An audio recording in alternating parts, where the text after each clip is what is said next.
Hi, my name is Grace Choo, and I have been here in Malaysia for about 15 years, and I'm teaching music at Bentley Music Academy. Online learning has been a struggle for everyone ever since it was introduced nationwide during the pandemic.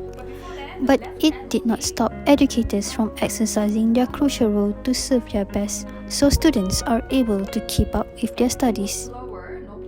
I think online teaching is something very new to most of the teachers, and especially during COVID lockdown, right?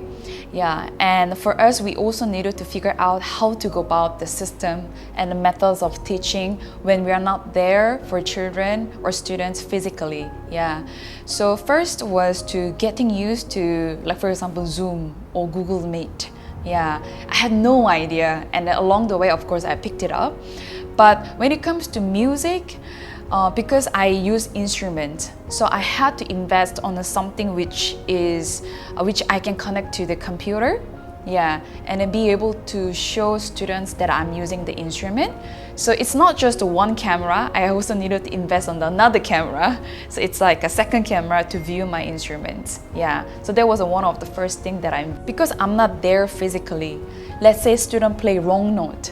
My quick reflex is to go there and correct the fingers, right? But because I'm not there, I really needed to be patient and then be able to communicate with students that that's not the right note, but here I need to use my second camera to show the certain positions.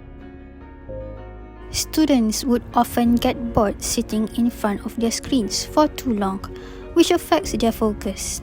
It is one of the biggest challenges teachers have to face. Hence, they would need to come up with a way to get students interested in the class. Mainly during online lessons, because I have to be more entertaining for my students. Yeah.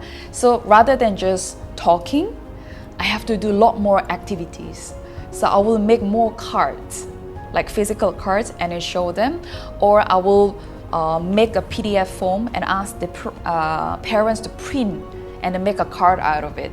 So I will try to incorporate more games or activities during the lessons. Yeah. So then children, they will have some kind of activities to do rather than playing piano or do theory directly.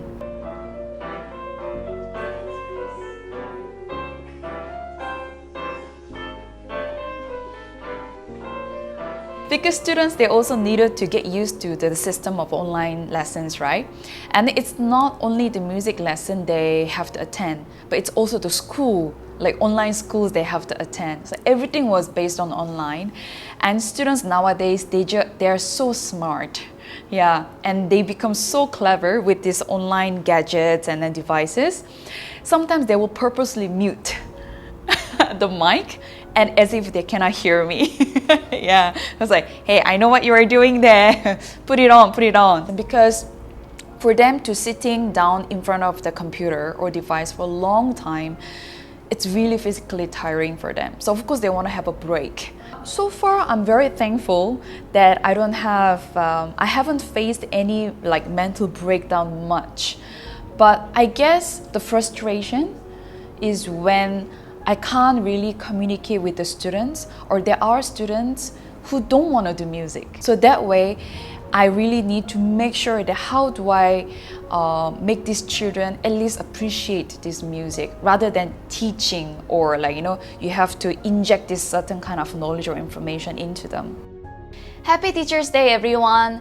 Being a teacher is never an easy journey, because sometimes we have to wear different hats. You can be a teacher, you can be a friend, sometimes you've become part of their family member as well.